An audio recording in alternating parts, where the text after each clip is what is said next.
In this video, we'll take a look at how to use the spreadsheet called padding and bar size in Excel to take values we're going to extract from a screenshot and convert them easily and quickly into millimeter measurements that I can enter back into keyguard.scad. So this spreadsheet is set up to handle any of the supported tablet types. You're only going to use one row at a time. You're going to fill in one row in this section, and then the numbers you need to put into keyguard.scad, those are going to be over here in the section to the right. You'll see some numbers in here right now, but that's just because they're dealing with some empty cells. Alright, so the first thing I'm going to do is start with this screenshot that was taken of GoTalk Now running on an iPad mini. And what I'm showing you now is Microsoft Paint running on Microsoft Windows. But you can use any graphics program that will show you, as you move your cursor around the screenshot, what the exact X and Y locations are for that pixel that you're pointing to at that time. Also, it helps if your graphics program shows you the overall size of the image in pixels so that you can compare that to what you would expect for that type of tablet. An iPad mini should be giving you a screenshot that is 1024 pixels wide, 768 pixels high. And this screenshot is 1024 by 768. So we've got all the pixels here. And then if you watch this lower left-hand corner of Microsoft Paint, you'll see that numbers appear here as I move the cursor around inside the screenshot. The number on the left is the number of pixels from the left side of the screenshot to where the cursor is. That's the X location. And the second number is the number of pixels from the top of the image to where the cursor is. That's the Y location. And let's say as I move the cursor around, it will change. The upper left-hand corner of the image has the value 0, 0 approximately. It's hard to get it exactly in that spot and not overrun it. But it's 0, 0 as far as the pixel count. And so to properly interpret this information, keyguard.scad has to be set up so that the 0, 0 location is assumed to be in the upper left-hand corner of the screenshot. Alright, so let's go ahead and take some measurements from this screenshot of GoTalk Now. And first thing I'm going to do is keep myself from getting too confused by all these rows.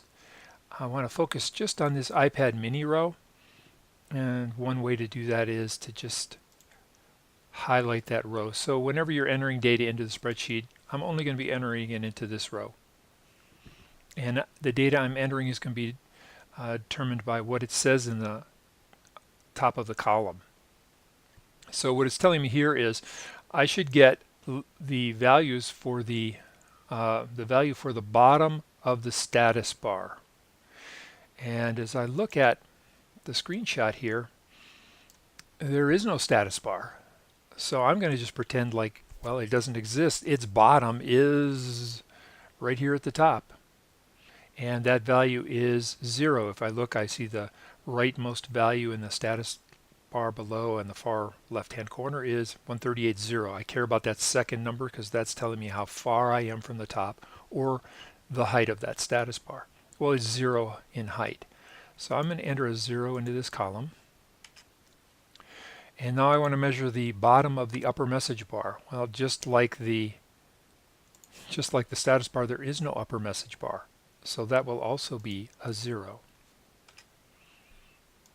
The bottom of the upper command bar, ditto. Still nothing there, so I'm going to just make it a 0. And that's the bottom of that upper message bar, upper command bar rather. Now I want the top edge of the top button. So let's find that. That's the top of this little black border here, because that even the black border is part of the button. So I'm going to choose that location roughly as the top of the top button, and any one of these buttons in the row would serve. So it's 10 pixels. That's what I'm going to choose. Then the bottom of the top button. So that's down here. Now I'm just going to choose 317. Now if I'm off by a pixel or two, it won't make any significant difference to the keyguard. 317. Now I want the top of the next button down. That's right about there. So whatever's in the second row. 328.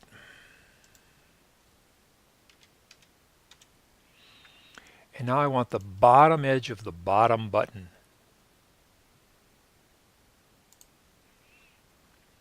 Right down here. 636. Now the top of the lower message bar. Top of the lower message bar. Well, there really isn't anything kind of down here. I can treat this as if it's a message bar, or I could treat it as a command bar. I just have to put my numbers in appropriately. In fact, let's just say there is no message bar, so that the top of the lower message bar is going to be the same as the top of this one, which looks to be about 650. And I said we're going to treat that top of the lower command bar, we're going to call that 650 as well. Just means that the message bar itself is 0 in height. Now we're going to take some measurements from left to right. We want the left side of the leftmost button. And any one of these two buttons would work for this purpose. Anything in the first row, first column rather. So approximately 10 pixels in is the left side of the leftmost button. The right side of the left button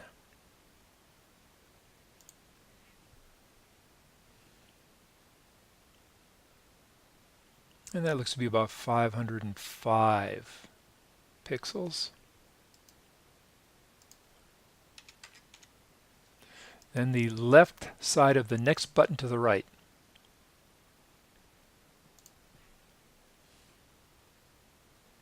Which is about 517. And lastly, the right side of the rightmost button.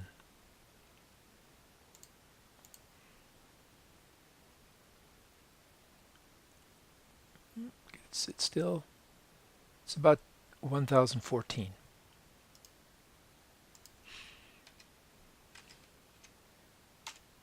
All right, now that we've entered that these pixel measurements, we can just slide the window to the right and find all the values we need to put into keyguard.scad.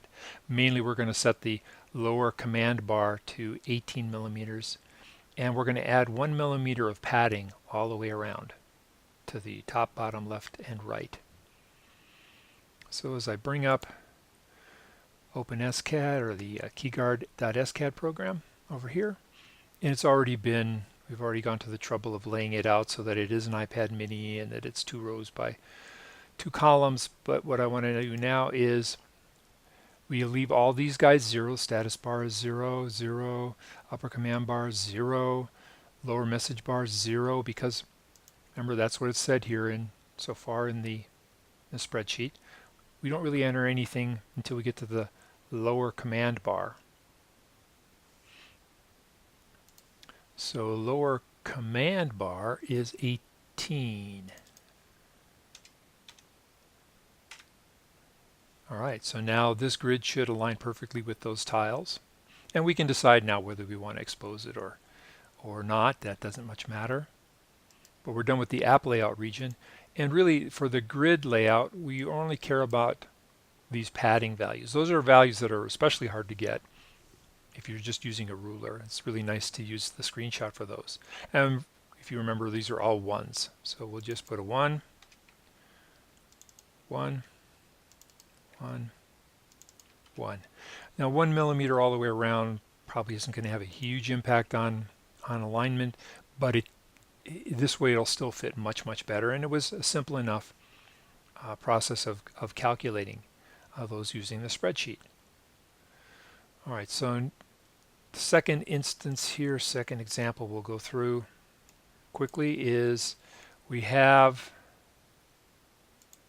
Touchchat on an iPad 2. And one thing I've noticed about Touchchat is the grid itself completely occupies the space that they give you. And so there's no gaps that have to be accounted for, and it's definitely no unbalanced gaps like appear in GoTalk now. So we can save ourselves a lot of time just by looking at this and seeing, well, there's going to be no padding issues at all. And really all I care about doing with this one is just getting the heights of the various bars correct. So we'll go back here again. We're looking at an iPad 2, so I just want to make sure I'm using the iPad 2 row, because it's going to be, the pixel size, numbers of pixels, things like that are going to drive a lot of this. So let me highlight that row, do it in yellow again, and let's take a look at the top of the bottom of the status bar. That's what it's asking me for, right? Bottom of status bar.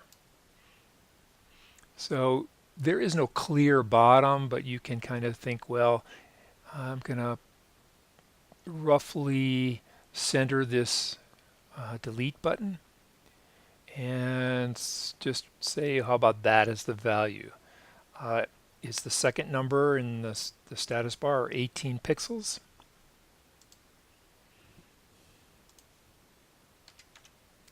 The bottom of the upper message bar, looking at the bottom again, so that's this guy here. This is the upper message bar. We want the bottom, approximately 60 pixels. And the bottom of the upper command bar,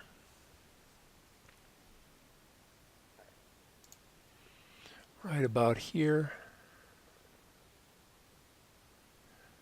104 pixels.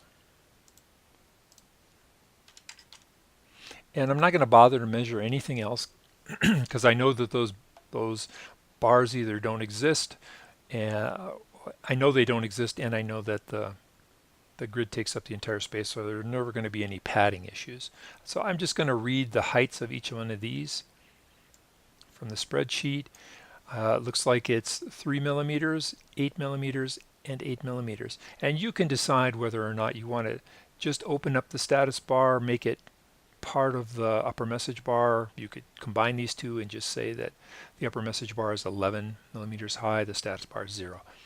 That's up to you. Or you can actually use these, close off these 3 millimeters worth.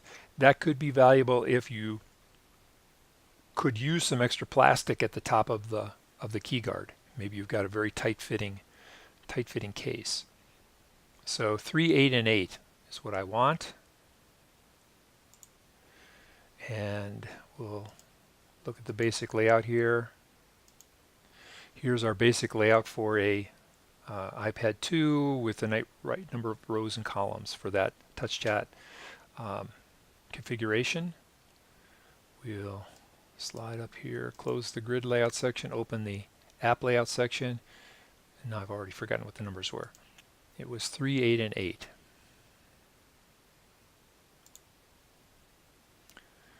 Oh, that's not what I want. I want this guy. I want 3, 8. Let's write it. I should do an 8. 3, 8, and 8.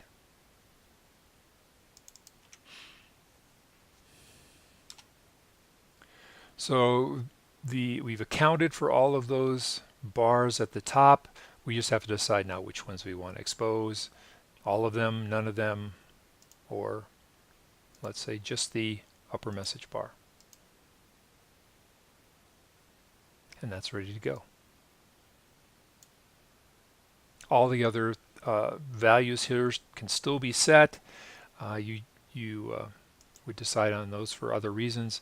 But the spreadsheet is specifically targeting command and message bars and status bar and padding. And like I say, it's the padding that often is the hardest to get. But you can get really close, fine measurements on even the bars just by using a screenshot and a graphics program like Microsoft Paint.